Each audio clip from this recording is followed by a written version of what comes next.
Jornal da Alterosa. Oferecimento. Prefeitura de Belo Horizonte. Acesse pdh.gov.br e conheça nossos serviços. Boa noite. O chamado terceiro setor ou empreendedorismo social vem crescendo muito no Brasil. Mas a grande dificuldade dessas instituições sem fins lucrativos é a busca de doações e apoio.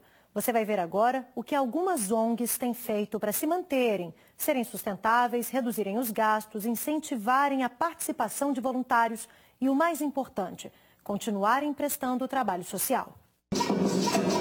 No palco, a animação da turma de dança, meninos e meninas de 7 a 17 anos, parte dos 150 atendidos gratuitamente pela instituição. Eu faço culinária, dança e artes. Antes eu não sabia dançar, né? Agora eu sei. E pra mim aqui é muito legal. Isso me ajudou a 200% a socializar com as pessoas, a conversar. E eu fiz novos amigos e agora eu tô de voluntário. A verba foi cortada e eles estavam precisando de ajuda. E eu, como eles me acolheram tão bem, não tinha como eu ficar de fora. O projeto trabalha com a formação de crianças e adolescentes em situação de vulnerabilidade social na região nordeste de BH e auxilia as famílias delas. Além de parcerias, 42 voluntários ajudam, mas os desafios do terceiro setor são grandes. Com essa crise toda que o Brasil passou, o terceiro setor não ficou fora dele. Pelo contrário, se eu tenho que cortar alguma coisa, eu corto a minha ajuda que eu dava para aquela instituição. Então, as instituições hoje buscam a maneira de sobreviver a esse mercado, sem cair a qualidade. Apesar dos obstáculos, o chamado empreendedorismo social cresce no Brasil, que já se tornou o segundo maior mercado para esse tipo de atividade. Instituições que buscam se profissionalizar cada vez mais. Essa aceleradora e incubadora de empreendimentos sociais, criada no início do ano, reúne atualmente 40 deles. Fazemos planejamento estratégico, olhamos a questão de redes sociais dos projetos, de marketing, comunicação, captação de recursos, gestão de pessoas, gestão de projetos, como se fosse um MBA na prática para deixar o projeto de pé, bem estruturado. Entidades sem fins lucrativos de todo tipo buscam ali debater, trocar experiências e aprender com especialistas em gestão. Instituições como a startup que Mônica fundou há 1 ano e que busca orientar a destinação do imposto de renda de pessoas físicas a projetos sociais. É uma aceleração. A gente acaba agregando conhecimento e pode desenvolver um trabalho muito mais rápido e mais eficiente. Também como a instituição em que Daniel é presidente. Há 15 anos, a comunidade terapêutica de Contagem, na Grande BH, acolhe dependentes químicos. Então a gente está adequando tudo, desde a parte de documentação até a parte de gestão de projetos, gestão de pessoas, entendeu? Então, assim, é um divisor de águas mesmo. Nós estamos nos tornando verdadeiros administradores agora, né? Minas Gerais é o estado no Brasil com mais casos de gerentes de bancos que são feitos reféns por assaltantes de agências. Em 2017 foram 17 e neste ano, de janeiro até agora, já são 14 casos. A polícia apresentou hoje a maior quadrilha de sequestro de gerentes do país.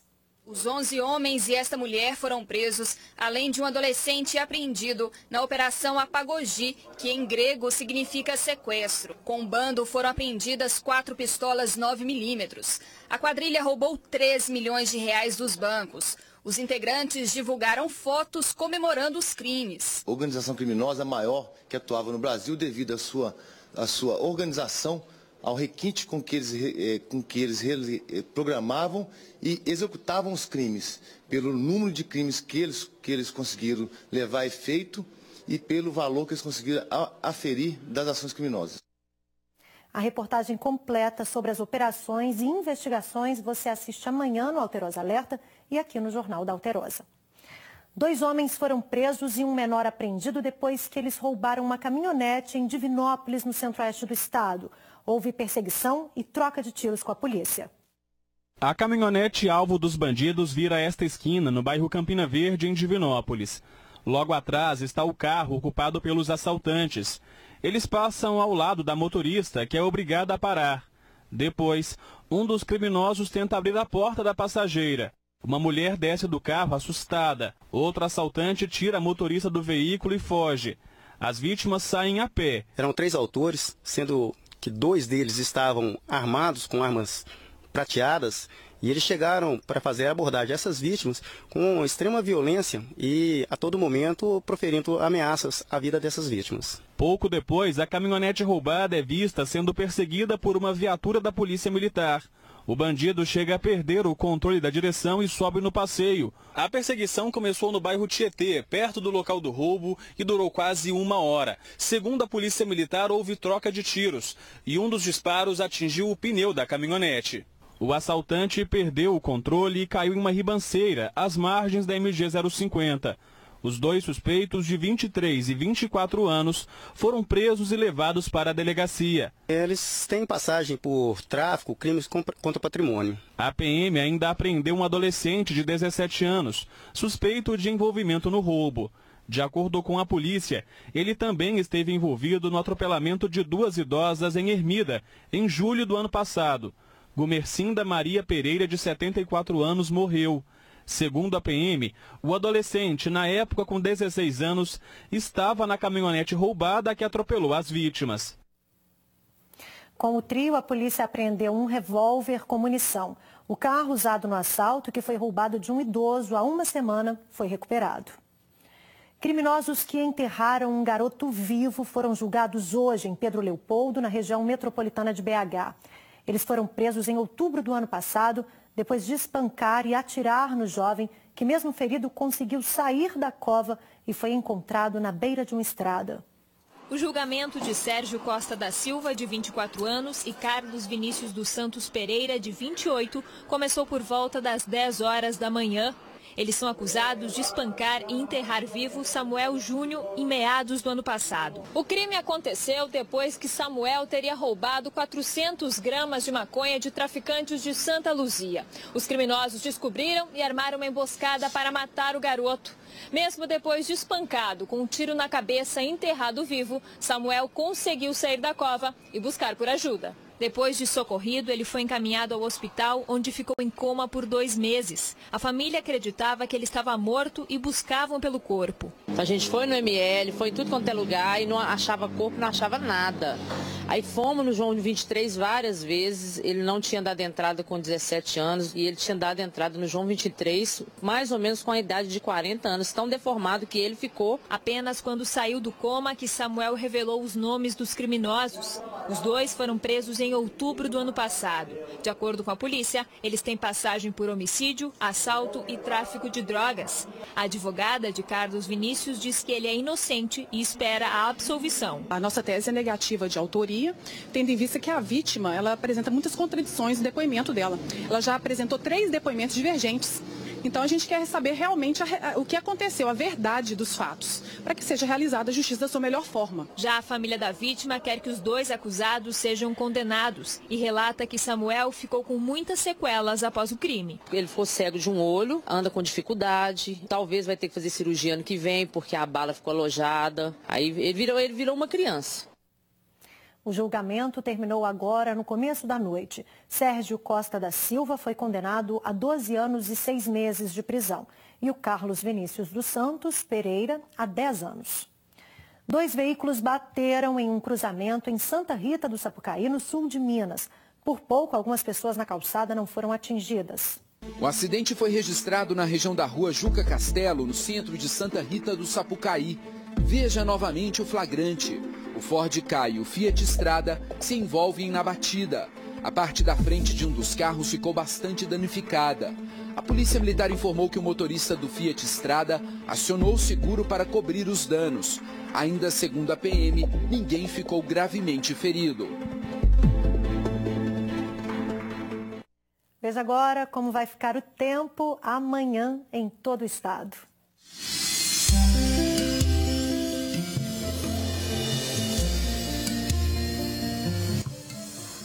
Céu parcialmente nublado com névoa úmida ou nevoeiro ao amanhecer na zona da Mata e nos vales do Rio Doce, do Mucuri e do Jequitinhonha. Nas outras regiões, sol entre nuvens e névoa seca. Na capital, mínima de 13 e máxima de 29 graus. Em Aguanil, a temperatura vai de 12 a 30. De 15 a 28 graus em Veredinha. oscila entre 11 e 27 em Jeceaba. E em Manhuaçu, mínima de 12 e máxima de 26 graus. Basta começarem as campanhas eleitorais para vermos vários absurdos na rua, né? Como a sujeira deixada pelos panfletos, por exemplo. Mas você sabe o que o candidato pode e o que não pode fazer no período pré-eleição? É bom ficar de olho. Veja na reportagem de Denise Guerra com uma pitada de bom humor do Thiago Comédia. Tudo bem, Mona Lisa? Aqui é a Beth. Eu sou secretária do melhor, do maior, do sensacional, do nosso político do coração. Estou falando do Thiago Comédia. Você, por acaso, por gentileza, já tem um político que vai votar nessas eleições? A Beth está fazendo campanha para o Thiago Comédia, que é de um partido bem alegre e da coligação Pra Morrer de Rir. É claro que aqui é uma simulação, mas fique atento porque é proibida a propaganda via telemarketing nas eleições. Não pode. Para apresentar as propostas, o próprio candidato pode sair às ruas para conversar com os moradores, seja em caminhada, passeata ou carreata. Isto vale a partir desta quinta-feira. Leva para ela que passou também 3 e aqui o resto, aí você leva para a família toda. E joga aqui, ó, já faz a dancinha aqui, ó. Joga, já joga, entendeu? Já joga porque esse é o político do povo. O lugar do político é o lugar do povo e o povo tá aqui, né? O povo tá lá, mas o povo tá aqui também. Ele aqui, pessoa, tudo bom? O seu nome é qual? Hugo. O Hugo tá aqui, é um cara que vai votar em mim, entendeu? Já tá Hugo, você acha que esse tipo de abordagem é correta? Não é ruim não. O jeito que ele chegou, jogando papel pra cima, igual eu tava vendo ali agora. O estilo dele gaguejando muito, né? Não é adequado não. Uma alternativa para chamar atenção é entregar folhetos e outros impressos como os famosos santinhos. Até às 10 horas do dia 6 de outubro pode, mas os papéis devem ter a dimensão máxima de 50 por 40 centímetros. E jogar os santinhos nas ruas? Não pode.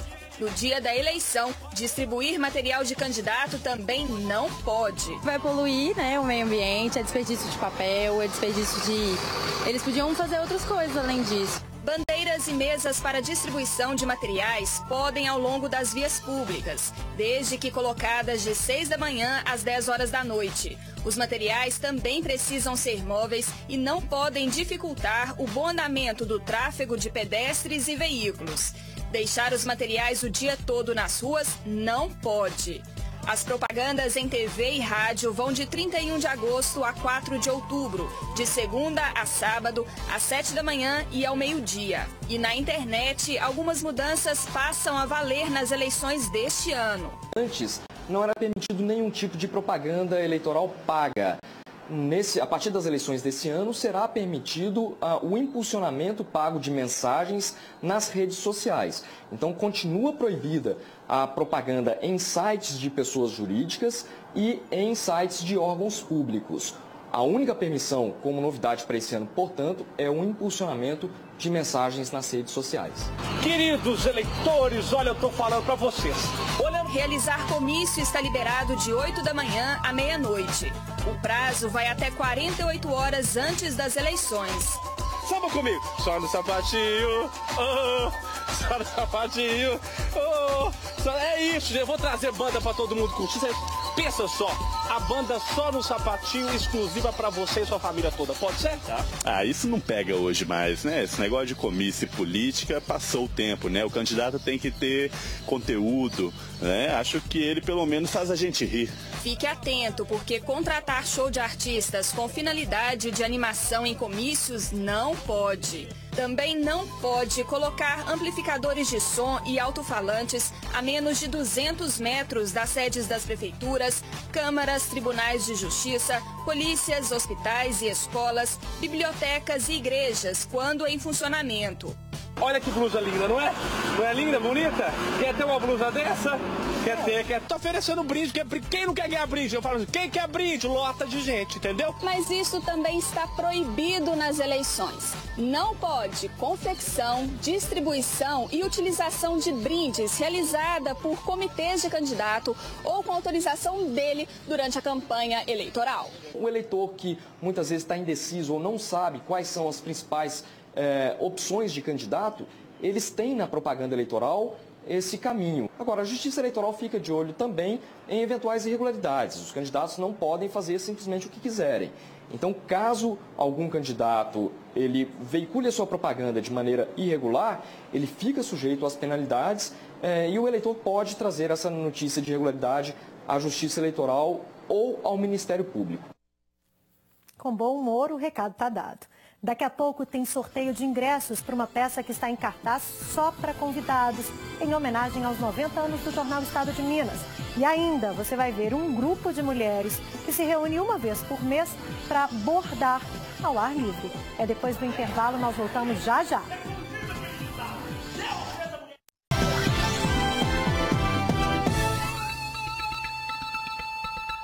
Quer ir ao teatro como convidado especial do Jornal da Alterosa?